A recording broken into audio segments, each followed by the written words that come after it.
ಎಷ್ಟೇ ದುಡಿದರೂ ಹಣ ಕೈಯಲ್ಲಿ ನಿಲ್ಲದೇ ಇರಲು ಕಾರಣಗಳು. ಹಿರಿಯರ ಕಾರ್ಯ ಮಾಡದೇ ಇರುವುದು, ಹರಕೆ ಮಾಡಿ ನೆನಪಿದ್ದರೂ ಕೂಡ ತೀರಿಸದೆ ಮುಂದಕ್ಕೆ ಹಾಕುವುದು, ಮಲಗಿ ಎದ್ದಾಗ ತಾಳಿಸರ ಬೆನ್ನಿಗೆ ಇದ್ದರೂ ಗಮನಿಸದೆ ಹಾಗೆ ಇರುವುದು, ದೇವರ ಪೂಜೆ ಮಾಡುವ ಪದ್ಧತಿ ಇದ್ದರೂ ಅದನ್ನು ಮಾಡದೇ ಇರುವುದು, ದೇವರ ಪೂಜಾ ಸಾಮಗ್ರಿಗಳು ಮೊಂಡಾಗಿದ್ದರೂ, ಮಂಕಾಗಿದ್ದರೂ, ಒಡೆದು ಹೋಗಿದ್ದರೂ ಅಥವಾ ಸವೆದಿದ್ದರೂ ಅದನ್ನೇ ಬಳಸುವುದು, ಹಾಲು ನೀರನ್ನು ಒಟ್ಟಿಗೆ ತರುವುದು, ಮಂಗಳಾರತಿ ಮಾಡುವಾಗ ಆರತಿ ತಟ್ಟೆಯಲ್ಲಿ ಒಂದು ಹೂವನ್ನು ಜೊತೆಯಲ್ಲಿ ಇಟ್ಟು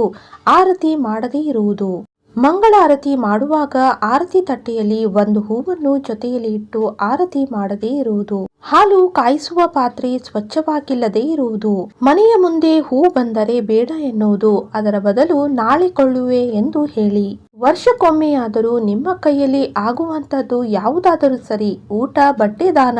ಮಾಡದೇ ಇರುವುದು, ದೇವರ ಮನೆಯಲ್ಲಿ ಅಥವಾ ದೇವರ ಫೋಟೋ ಪಕ್ಕದಲ್ಲಿ ಪೂರ್ವಜರ ಫೋಟೋ, ಸತ್ತವರ ಫೋಟೋ ಹಾಕುವುದು, ರೊಟ್ಟಿ ಹಂಚನ್ನು ಅಥವಾ ಹಾಲು ಪಾತ್ರೆಯನ್ನು ಬೋರಲು ಹಾಕುವುದು, ಹೆಣ್ಣು ಮಕ್ಕಳನ್ನು ಕೀಳಾಗಿ ನಡೆಸಿಕೊಳ್ಳುವ ಮನೆಯಲ್ಲಿ ಏಳಿಗೆ ಇರಲು ಸಾಧ್ಯವಿಲ್ಲ, ಇದ್ದರೂ ಸಹ ಖಂಡಿತವಾಗಿಯೂ ನೆಮ್ಮದಿ ಇರುವುದಿಲ್ಲ, ಮೊಂಡು ಪೊರಕೆಯನ್ನು ಬಳಸುವುದು, ಹಾಸಿಗೆಯನ್ನು ಪೊರಕೆಯಿಂದ ಕ್ಲೀನ್ ಮಾಡುವುದು, ತುದಿ ಮುರಿಯದೆ ಹಣ್ಣುಗಳನ್ನು ನೈವೇದ್ಯ ಮಾಡುವುದು, ದೇವರಿಗೆ ನೈವೇದ್ಯವನ್ನು ಪೇಪರ್ ಅಥವಾ ಪ್ಲಾಸ್ಟಿಕ್ ನಲ್ಲಿ ಇಡುವುದು, ಅಂತ್ಯಕ್ರಿಯೆ ಮೆರವಣಿಗೆ ಮುಂದೆ ನಡೆಯುವುದು, ಚಿಕ್ಕ ಚಾಪೆ ಮಣೆ ಯಾವುದೂ ಹಾಕಿಕೊಳ್ಳದೆ ನೆಲದ ಮೇಲೆ ಕುಳಿತು ಪೂಜೆ ಮಾಡುವುದು, ದೇವರ ದರ್ಶನ ಪಡೆದು ದೇವಸ್ಥಾನದಿಂದ ಮನೆಗೆ ಬಂದ ತಕ್ಷಣ ಪಾದಗಳನ್ನು ತೊಳೆಯುವುದು, ಹಸಿದಿರುವವರಿಗೆ ಊಟ ಕೊಡದೆ ಕಳುಹಿಸುವುದು, ಮುರಿದ ಬಾಚಣಿಕೆಯಿಂದ ತಲೆ ಬಾಚುವುದು, ಇದು ರಾಹುವಿನ ತತ್ವ ಹೊಂದಿರುತ್ತದೆ, ಅದು ಬಡತನ ತರುತ್ತದೆ, ವಾಲ್ನಲ್ಲಿ ಚಿಲ್ಲರೆ ಹಣ ಮತ್ತು ನೋಟುಗಳನ್ನು ಒಟ್ಟಿಗೆ ಇಡುವುದು, ದೇವಸ್ಥಾನದಲ್ಲಿ ದಾನ ಮಾಡದೆ ಊಟ ಮಾಡಿ ಬರುವುದು,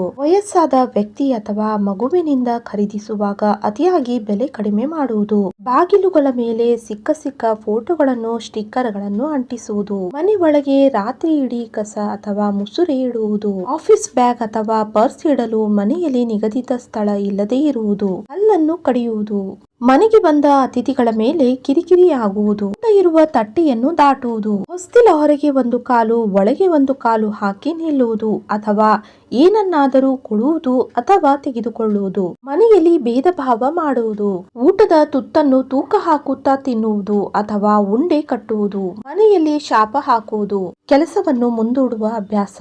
ಮಲಗುವ ಹಾಸಿಗೆ ವಾಸನೆ ಬರುತ್ತಿದ್ದರೆ, ಕಾಲು ಒರೆಸುವ ಮ್ಯಾಟ್ಗಳು ಕೊಳಕಾಗಿದ್ದರೂ ಒಗೆಯದೆ ಅದನ್ನೇ ಬಳಸುವುದು, ದೇವರ ಮನೆಯಲ್ಲಿ ಒಣಗಿದ ಹೂಗಳನ್ನು ಹಾಗೆ ಬಿಡುವುದು, ಮಕ್ಕಳ ಬಟ್ಟೆಗಳನ್ನು ಮಸಿ ಬಟ್ಟೆಯನ್ನಾಗಿ ಬಳಸಬಾರದು. ಇಂತಹ ಉಪಯುಕ್ತ ಮಾಹಿತಿಯೊಂದಿಗೆ ಮುಂದಿನ ವಿಡಿಯೋದಲ್ಲಿ ಸಿಗೋಣ. ಇವತ್ತಿನ ಈ ವಿಡಿಯೋ ನಿಮಗೆಲ್ಲ ಇಷ್ಟವಾದಲ್ಲಿ ಲೈಕ್ ಮಾಡಿ, ಶೇರ್ ಮಾಡಿ, ಹಾಗೆ ಸಬ್ಸ್ಕ್ರೈಬ್ ಮಾಡಿ. ಧನ್ಯವಾದಗಳು.